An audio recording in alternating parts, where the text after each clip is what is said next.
இலங்கையில் தனி ஈழம் அமைய ஐநா பொது ஓட்டெடுப்பு நடத்த வேண்டும் என்று மீண்டும் கருணாநிதி தலைமையில் உயிர்ப்பிக்கப்பட்டுள்ள டெசோ அமைப்பு தீர்மானம் கொண்டு வந்துள்ளது. இலங்கை தமிழர் பிரச்சினைக்கு தீர்வு காண 1985 ஆண்டு உருவாக்கப்பட்ட டெசோ அமைப்பு நாளடைவில் நீர்த்துப் போனது.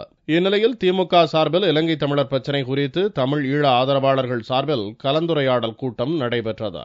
திமுக தலைவர் கருணாநிதி, பொதுச் செயலாளர் அன்பழகன், சுப்புலட்சுமி ஜெகதீசன் உள்ளிட்டோர் கலந்து கொண்ட கூட்டத்தில் மீண்டும் டெசோ அமைப்பு உயிர்ப்பிக்கப்பட்டுள்ளது.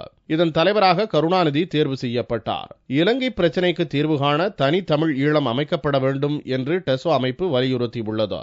இது தொடர்பாக செய்தியாளர்களை சந்தித்த கருணாநிதி, தனி தமிழ் ஈழம் அமைய தமிழர்கள் வாழும் பகுதிகளில் பொது ஓட்டெடுப்பு ஐநா விரைவில் நடத்த வேண்டும் என்றும், இதற்கு மத்திய அரசு எல்லா முயற்சிகளையும் மேற்கொள்ள வேண்டும் என்றும் டெசோவின் முதல் கூட்டத்தில் தீர்மானம் நிறைவேற்றப்பட்டதாக தெரிவித்தார்.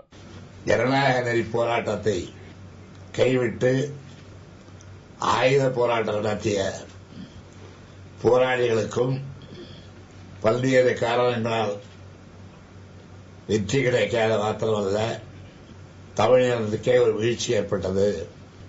அந்த வீழ்ச்சி பரவாமலும் தொடராமலும்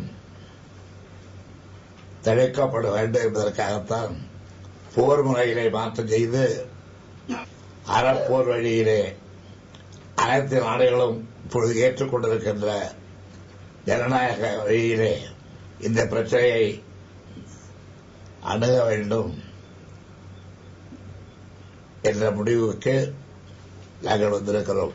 அதற்கு ஆக்கமும் ஊக்கமும் ஆதரவு தர வேண்டும் என்றுதான் இந்திய பேரரசையும் நாங்கள் இன்றைய தீர்மானத்தின் மூலம் வலியுறுத்தியிருக்கிறோம். விடுதலை புலிகள் மீண்டும் களம் இறங்கினால் அவர்களுக்கு அற வழியில் ஆதரவளிப்போம் என்றும் கருணாநிதி கூறினார்.